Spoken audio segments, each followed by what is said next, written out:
Good morning, everybody. Welcome to the first day of the 777 expedition, which I should be starting from Santiago, Chile. However, I'm at what I would describe as probably my least favorite location on Earth.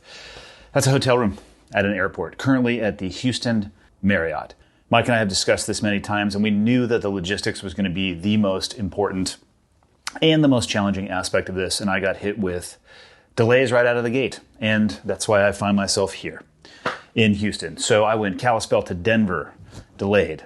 Denver to Houston, delayed. Landed after my international flight had already departed.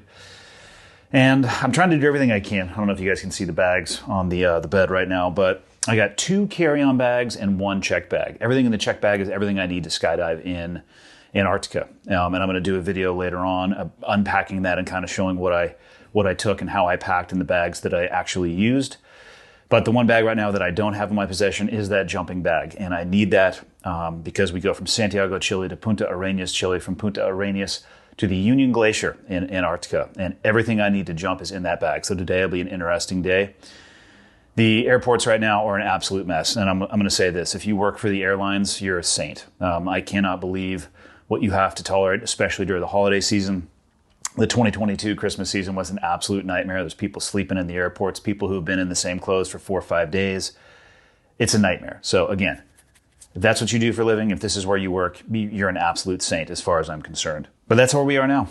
The journey continues. Hopefully, if everything goes as scheduled and as planned, I'll be in Punta Arenas by about 5 p.m. on New Year's Eve. And I'm going to spend my New Year's Eve trying to get acquainted, linking up with the team, and getting ready for what should hopefully be just an epic journey of a lifetime. So stay tuned. So we made it. Here in Punta Arenas, we have one final day. Actually, before I get to that, planes, trains, and automobiles, what should have taken about 24 hours, took about 48 hours. But again, here we are. We have one final day of doing some prep work. We're going to do some COVID testing. Tomorrow we check our bags, and the following day we're on our way to Antarctica. I'm here in my room. I just laid out my gear, and as promised, what the hell do you pack to go skydiving in Antarctica? So let's dig into it. Let's just start with the simple stuff that's absolutely required if you want to skydive more than once. First, I got my magic backpack. In here I have a 150 square foot main canopy made by Squirrel, and up top I have a 143 foot reserve made by PD, and then with that I have my jump helmet. And I don't want to pull my jump helmet out now because I have in there some ski goggles and all sorts of accessories that I'm going to need. And it's going to get plenty of showtime when we're doing the jumps as it is. And then with the jumps themselves as well, I have 2 American flags with me on this trip. I'm going to jump both of these. One is going to be given to a family, and the other one, I don't know if we're actually going to be allowed to keep it, but what I think I'm going to do is actually raffle it off because I'd rather have somebody have it. It'll be with me this entire trip, all 7 continents. So pretty cool that we have the opportunity to do that. So let's go footwear. And actually, as I'm talking about this gear, what I want to be really clear with, I want to be thankful and appreciative to the people who donated equipment. So Solomon is one of the companies that sent us these boots.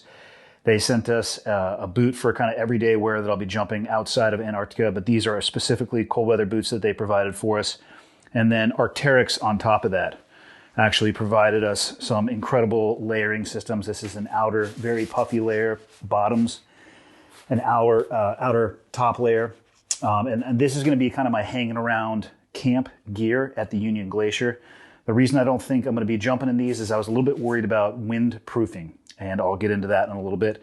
So that's going to be my extreme outer layers. With that, I have some heated gloves as well. These are made by Volt.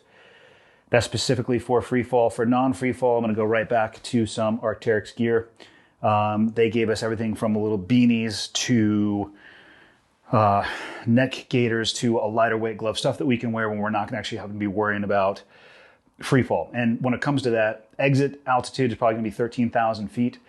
Ground temperature at Union Glacier today was -11. That was the high. So for every 1,000 feet you go up in the air, you're going to get a decrease of about 2 degrees. So we can talk about taking 25 degrees off of the high today. We'll be in the -30s plus wind chill. And that's where my second consideration came in on what I was going to jump with. So what I actually was able to find was some really high-level Haley Hansen gear. And I don't have any relationship with them. I actually don't have any relationship with anything that you see on this bed.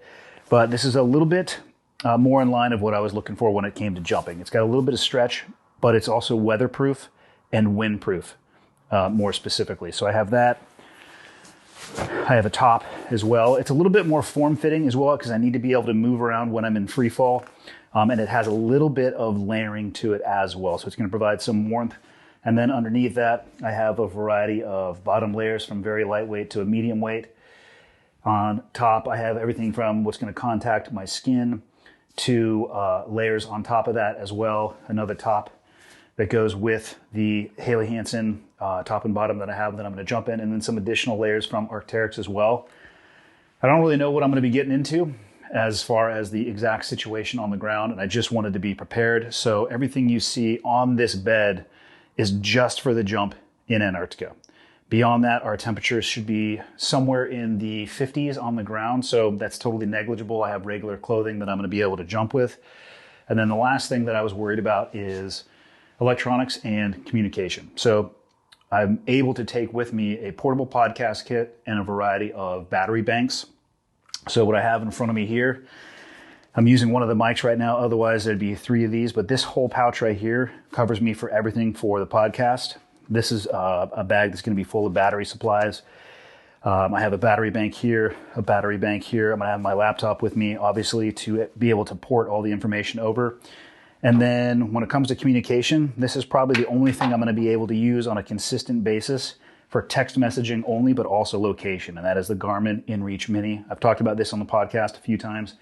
That thing is spectacular. I take it with me whether I'm doing dual sport, motorcycle, walking in the backcountry, hunting, and it syncs right up with the app on my phone. So I should be able to stay in great communication with my friends, family, and loved ones over text.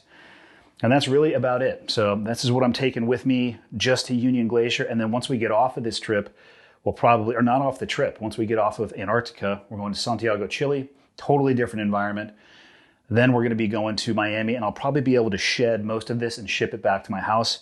And then we're going to be going with just probably 1 bag from there and carrying our rigs on. But until then, everything is going in this Ogio massive roller bag. This was the one thing that I was concerned about on our way here. I needed to get this luggage because without that, I'm not going to Antarctica, let alone jumping out of an aircraft. And that's it. Tomorrow we check our bags. The following morning, we get our final COVID test, and we got a 4-hour flight to the Union Glacier. Going to be a total comms blackout until we get back, but I'm going to try to capture as much content as I can about what life is like on the glacier, the things we're able to do. I'm going to try to do a podcast from the wide open tundra of Antarctica. And then, of course, the jump footage. So tune in, and hopefully it'll be a wild ride for everybody.